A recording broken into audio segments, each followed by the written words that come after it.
90th minute. The stadium is shaking and every second weighs like an eternity for all the players on the field. The score is tight and you know that any error, however small, can completely change the history of the match. You have seen this 1,000 times. Impossible goals, absurd errors, comebacks that seem like they were taken from a completely unreal movie. But here comes the question that almost no one asks while screaming in front of the screen or from the stadium stands. What is really happening inside the players' brains in that critical and tension-filled moment? Because it's not just physical fatigue, nor is it simple bad luck as many believe when they see those chaotic endings. There is something much deeper that is taking control without the players even noticing in that instant. In the 90th minute, the brain enters a completely different state, where it no longer thinks the same as at the beginning of the match. Decisions become faster, more emotional, and often much less precise than they should be. That's why you see defenders missing easy passes and forward scoring goals that seem totally impossible. And the most interesting thing is that this change does not affect all players in the same way at all. Some collapse under the pressure and others, instead, transform into heroes capable of deciding entire matches. So, why do some sink while others shine just when everything is at stake and there is no room for error? In this video you will understand exactly what happens inside the brain in those last decisive minutes of the match. And when you understand it, I assure you that you will never see a match ending in the same way again. The brain under extreme pressure.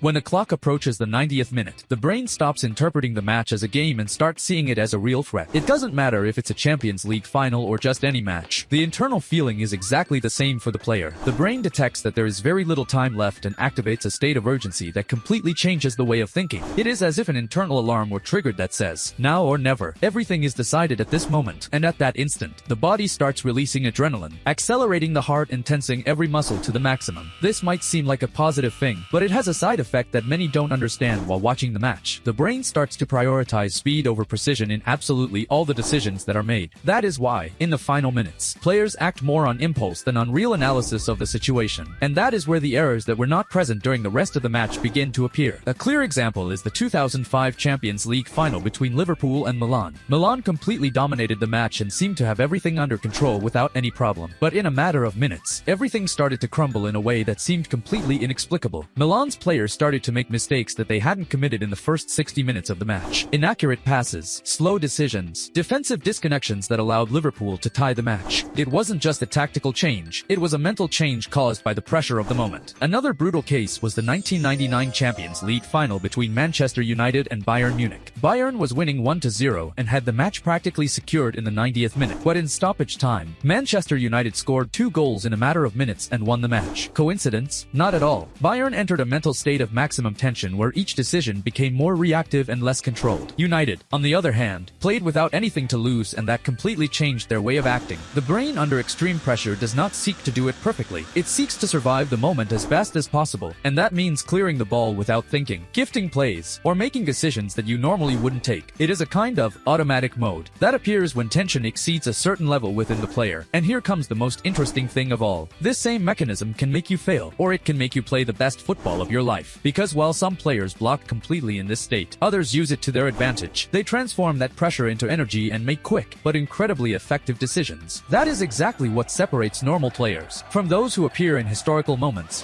The fear factor. Winning versus not losing. There is a moment in almost every match where a team stops trying to win and starts trying not to lose. And that small mental shift, even if it doesn't seem like it, it changes absolutely everything on the field. When a team is winning and the clock approaches the 90th minute, the brain activates a very dangerous thought. Let's not make mistakes. Let's not take risks. Let's just hold on a little longer. It sounds logical, even intelligent. But in reality it is the beginning of the problem, because when you play not to lose, you stop doing everything that led you to be winning in the first place. The players start to doubt more, to pass backwards, to avoid risks even when they are necessary, and without realizing it, they start to give up space, time, and control to the opponent little by little. The opposing team feels it immediately. It perceives that doubt, that passivity, and automatically increases the intensity without thinking too much about it. A brutal example of this was the famous Sergi Roberto in Barcelona against PSG in 2017. PSG went from dominating the knockout stage to entering a state of total fear in the final minutes. They stopped playing, stopped pressing, and only tried to survive the moment. And Barcelona, sensing that insecurity, went all out.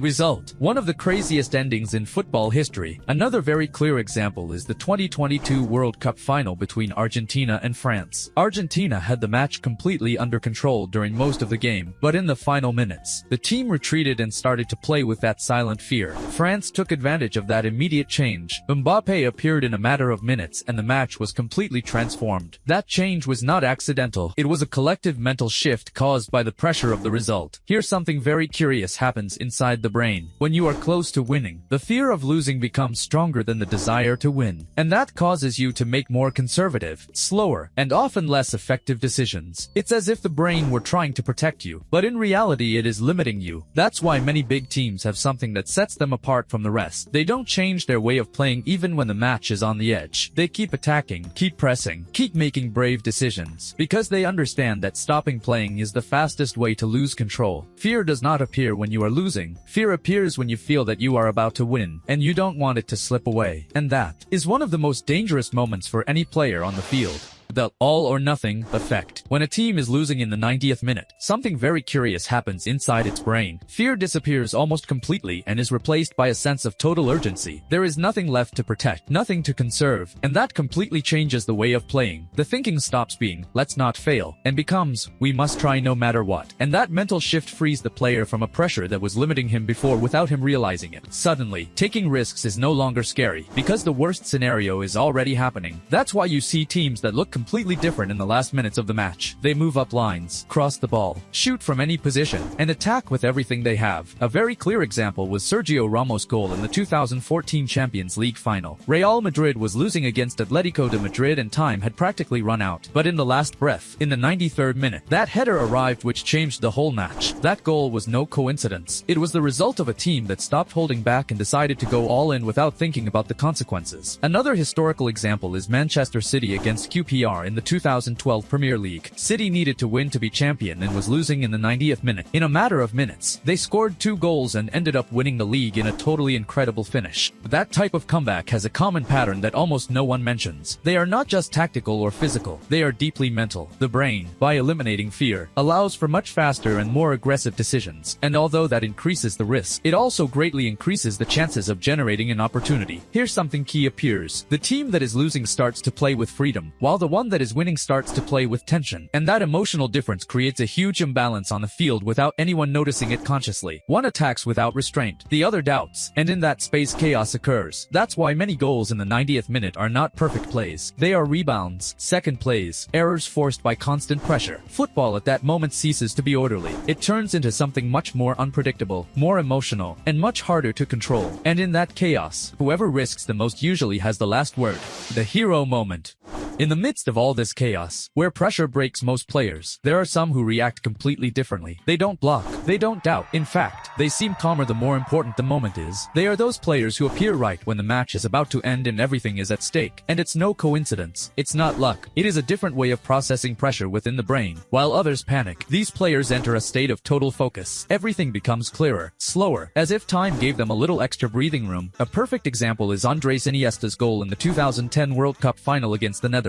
Minute 116, extra time, maximum pressure, and yet he controls, profiles, and defines with incredible precision. Another iconic case is Didier Drogba in the 2012 Champions League final with Chelsea. Minute 88, Bayern winning, everything against, and Drogba appears to tie the game with a brutal header. And not just that, afterwards, in the penalty shootout, he also scores the decisive goal that gives them the title. These moments have something in common. The player is not thinking about the consequences. He is not thinking about failing. He is completely focused on the present action, on executing what he has already done thousands of times before. That is called automation, and it is one of the most important keys to performance under pressure. When the brain trusts training, it stops overthinking and allows the body to act without interference. And that is where that almost perfect performance appears at the most complicated moment. Another recent example is Lionel Messi in the 2022 World Cup final. With all the pressure in the world on him, he kept asking for the ball, kept making decisions, and ended up being decisive. He didn't avoid the pressure. He used it to his advantage. Here is the key difference. The average player feels pressure as a threat. The clutch player interprets it as an opportunity.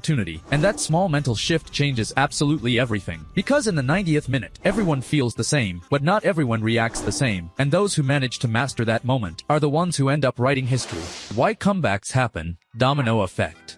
A comeback in the 90th minute does not start with a goal. It starts much earlier, when the players' brains start to change without anyone noticing. First, mental fatigue appears. Decisions are no longer as clear as at the beginning of the match. Then pressure enters. The brain detects that time is running out and starts to accelerate everything. Afterward, fear arrives in the team that is winning. They start to play more conservatively, slower, more insecurely. At the same time, the team that is losing enters all or nothing mode. It frees itself, takes risks, and starts to play without that mental break it had before. And that is where everything connects. One closes in, the other advances. One doubts, the other acts. One thinks about not losing, the other only thinks about attacking. And at that point, the match changes even if the score stays the same for a few more seconds. A perfect example of this domino effect was Barcelona against PSG in 2017. It wasn't just a comeback. It was an accumulation of mental errors and poorly managed pressure. Each goal increased the fear in PSG. Each minute increased Barcelona's confidence, until the final moment arrived. That goal by Sergi Roberto wasn't an isolated play. It was the result of that whole accumulated process. Another brutal example was Deportivo La Coruña against Milan in 2004. After losing 4-1 in the first leg, nobody expected what happened in the second leg, but Milan entered confident, relaxed, and little by little started to lose mental control of the match. Deportivo, on the other hand, played without fear from the start. Result: one of the most shocking comebacks in Champions League history. Comebacks are not magic. They are a chain of small mental changes that accumulate until they break the match. And when that point breaks, everything can happen in a matter of seconds. That is why some matches seem normal for 85 minutes. And in the last 5 minutes they become something completely unpredictable. Because at that moment, you are no longer just watching soccer. You are watching emotions, pressure, and human decisions pushed to the limit. And there is where the stories that no one forgets are born.